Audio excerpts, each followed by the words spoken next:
Greetings, everyone. RetroIndieGamer here, and today I'm doing a playthrough of a game called Crazy Chase, which was originally released for Super Nintendo as Kid Klown in Crazy Chase in 1994, and was re-released for Game Boy Advance in 2002. Yeah, the game was made and published by Kemco. Quite an interesting company. Then again, so is this game. As you can see, it's basically some sort of, I guess, I don't know, some sort of chase game. I did not want to do that. Yeah, in which you're trying to follow this rope and try and stop this bomb. You hit these things, the question marks, to get things you need to get through, like power-ups or the 4 suits of cards, which you need to get through each level. If you don't get all 4, then you have to restart the level over and over again until you do.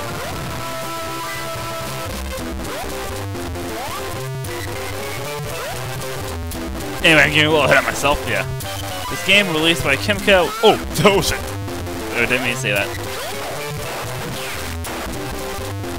Yeah, originally released for Super Nintendo in 1994 and re-released for Game Boy Advance in 2002. Yeah, the version I'm playing right now is the Game Boy Advance port, which was also developed by Kemco. Now Kid Klown is interesting because, yeah, that's the title character, Kid Klown. Okay, I did not want to hit that one. Because if you want to get technical, this is a spin-off. This can be considered a spin-off of one of Kemco's other series, known as the Crazy Castle series, which I plan on doing a video on, or a video series on at one point. And that's a series that's a complete mess. The one thing worth mentioning is that one of the games in the series, we got all suits. Sorry, they jumped over a rope, and that's stupid. Anyway, where was I? Oh yeah, Kid Klown. Yep, and the Crazy Castle. Anyway, back to the thing, Crazy Castle games and their connection to this. There's one game in the Crazy Castle game that, when it was released in the U.S., it was due to some licensing things, which I will get into more detail on. Oh, that prices. Stage clear. Anyway, just some licensing things with Kemco. They had to change the characters in one of their Famicom or NES games, and they released it here. And they created original characters for it. And the characters are the ones from Kid Klown. Wait, I doubt Kid Klown hit the.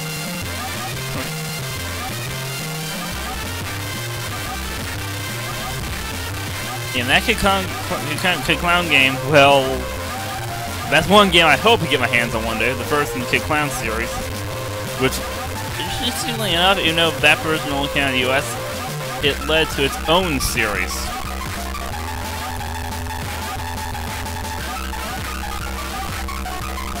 And I would say they could have basically offshoot into its own series, but it would intersect with the Crazy Castle series again, as one of the games which was released here without the Crazy Castle, because there is one game in the Crazy Castle series in which there is another Kid Klown game as part of the Crazy Castle series.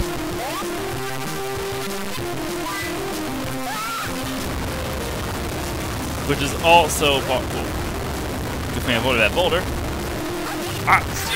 Oh, he got burned. I'm sorry, I know that joke was bad. No. Jump.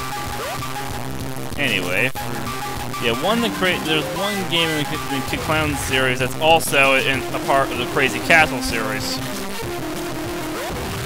just like the first game was. Except when that game was released in the US, and I don't know if it was released in Europe or not. I need to recheck my research on that. Oh.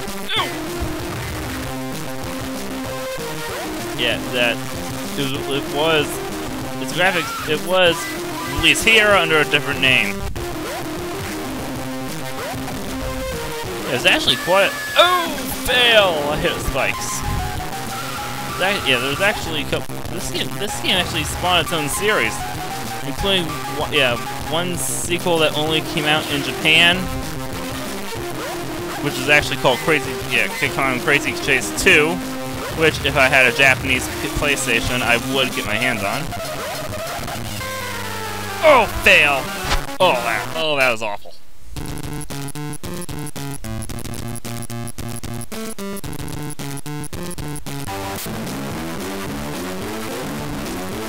Anyway, yeah, second game in the... Yeah, I'd definitely like to get my hands on the second Crazy Kid Klown game at one point, if I can get my hands on a Japanese PlayStation. So that's the only Kid Klown game not to come out in the US. Interesting series.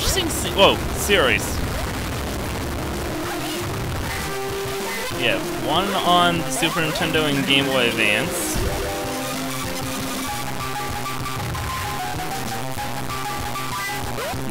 Yeah, the original being on the NES. So if you're going by Japan, this is the first game. Hence why the sequel is probably why the sequel is called Kid Klown and Crazy Castle, in Crazy Chase 2.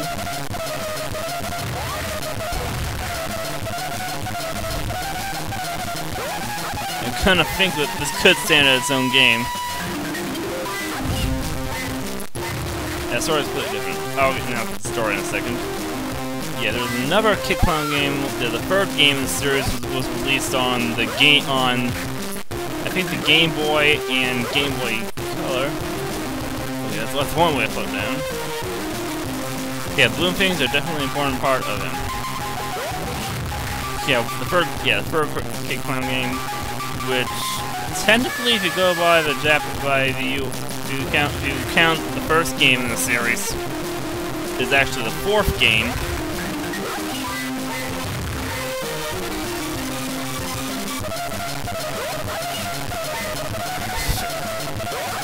I should have been more careful.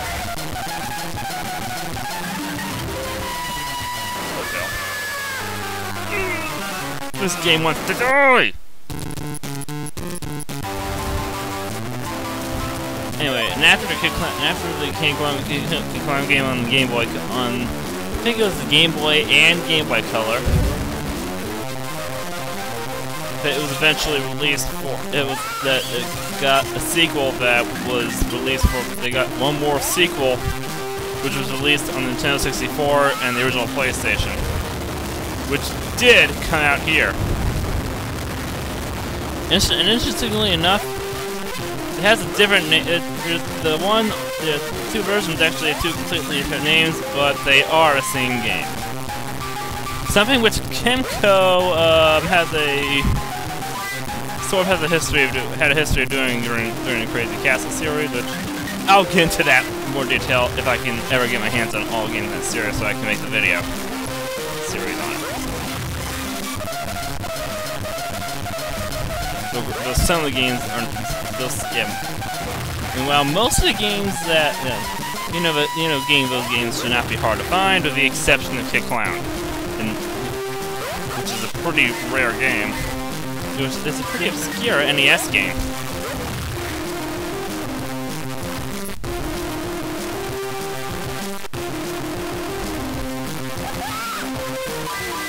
So anyway, now I'll talk about this game itself and not the series it's a part of. Now, how's the gameplay? You see in gameplay, you're basically running to end the level, trying to defuse this bomb, and avoiding all sorts of obstacles, like the fire, rocks, your enemy running a hammer trying to smash you, which you just saw. Oh, there's the diamond. If I can get to it. HP. Oh! Let's see if I can get what it turns. Fail. Avoiding all sorts of... Oh, this one's awesome!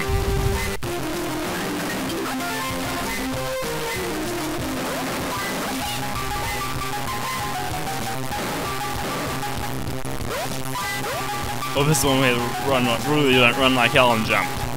Oh, I love the expressions. So anyway, what's... Oh, no, no, oh, shit, no.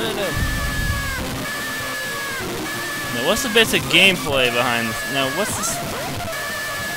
Yeah, you're trying to... What's the basic premise of this game? Basically what you probably expect from an early from a fourth generation video game. It's a typical damsel in distress thing, but almost like this game was poking fun at it. Yeah, the object is a game that...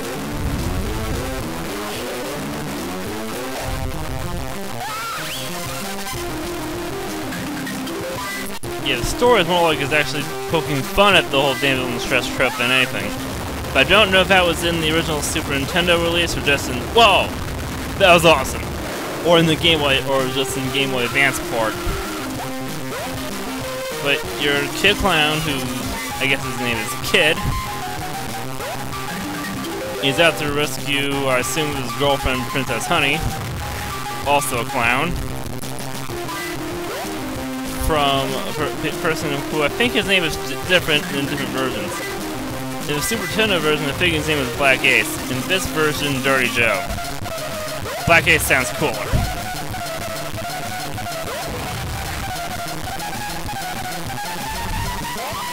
Was it when they changed names in ports of games for later consoles that some of the character names that changed don't sound as cool?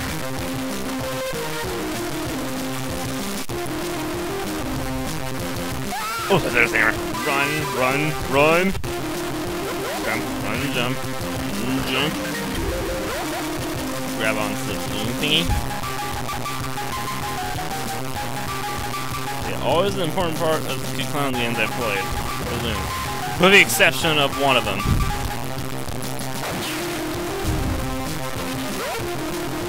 Oh, actually, maybe after playing without getting hit.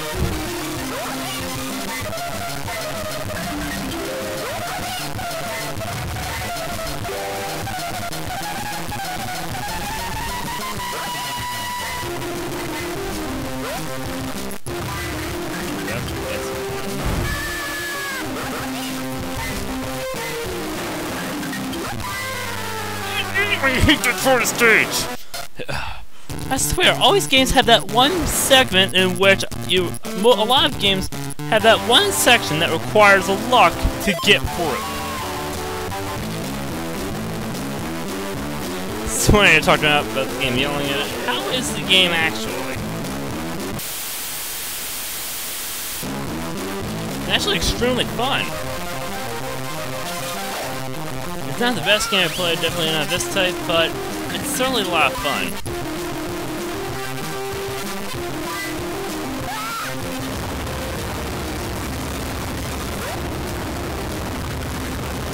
Anyway, before I get to talk about it, let's see, basic controls.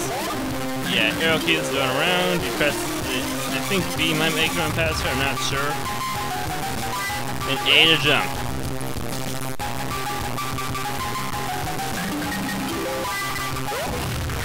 Oh, tail got smashed by a rock. I mean, boulder.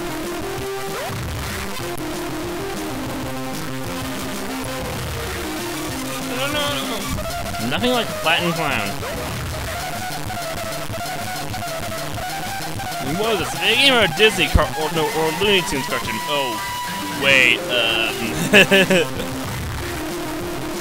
This is a Kemco game.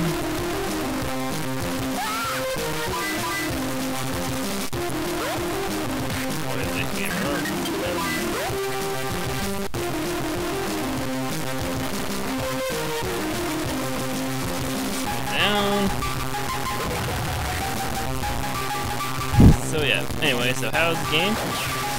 I enjoy it. It's a lot of fun to play.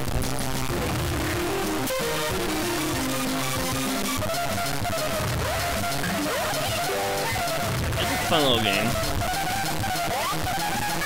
Nothing too special. Considering Kemco has made a whole ton of games that are fairly average, like their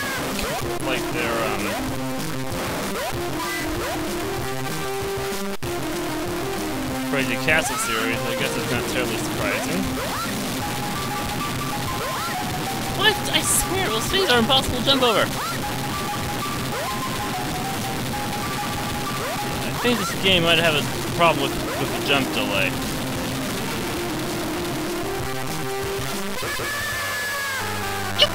Are you blown up for? Yeah, there's definitely a jump delay in this version.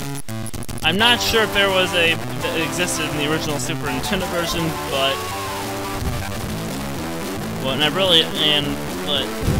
it certainly exists here, which actually pegs it down on the funness scale.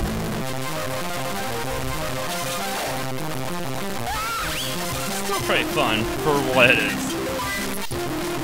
And I love the expression for animations. Extremely cartoonish, extremely entertaining. When you quickly know you're not, and prove you're not supposed to take this game seriously. I mean, from this to the story, which makes fun at its own genre. Proof that, yeah, this is enjoy a game for what it is, a game, and not to take it too seriously. Now, let's see, my final score for this game, let's see. An 8 out of 10, no. 6 out of 10? Definitely not. My final score for this game, from what I've played so far, probably in a 7 out of 10. I mean, it's okay, it's a decent game. And if you have a Game Boy Advance, a Game Boy Advance SP, a Game Boy Micro, or one of the first two models of the DS, I'd recommend. I'd recommend probably getting it. I mean, Super Nintendo version. It is pretty easy. It's not terribly difficult to find, but the Game Boy Advance version is far more common. I don't know if there's a reason for that, but I was able to get a sealed copy of this game for Game Boy Advance for roughly, I think was it even $10?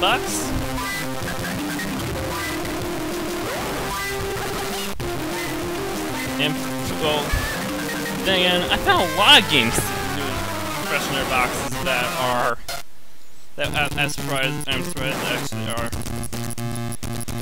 I mean, this game is pretty cheap, and there's a couple other games that I found in the original boxes that I would not have even guessed that the original sealed copy still existed.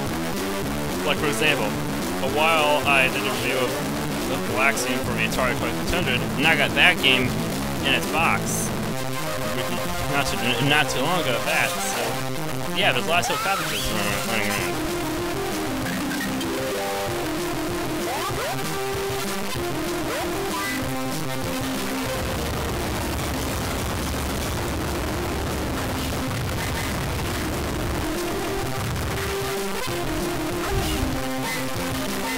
And if that's not proof enough that some games, especially old ones, are extremely cheap, even new in their boxes.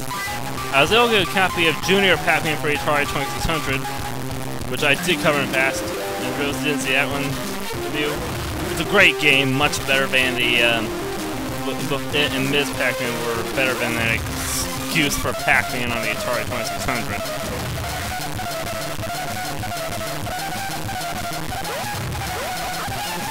But that was a game I also was able to find new in its box. In fact, perhaps the funniest thing about it was it still had the warranty card from, I think it was either 1984 or 1987 when that particular version of the game was released.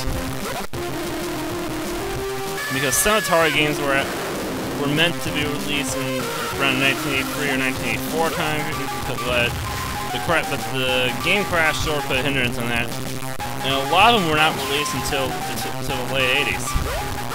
I mean, the crash obviously didn't affect the Atari 2600 that much, considering that the console lasted all the way until 1992. Anyway, I know it's a little off topic. But yeah, game that's from 19...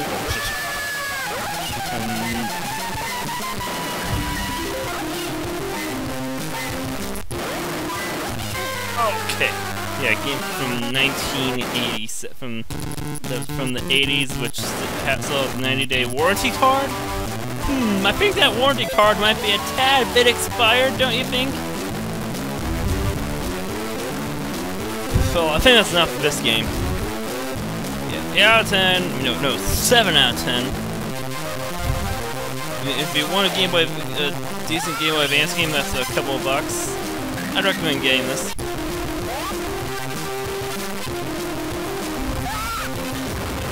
Well, until next time, everyone.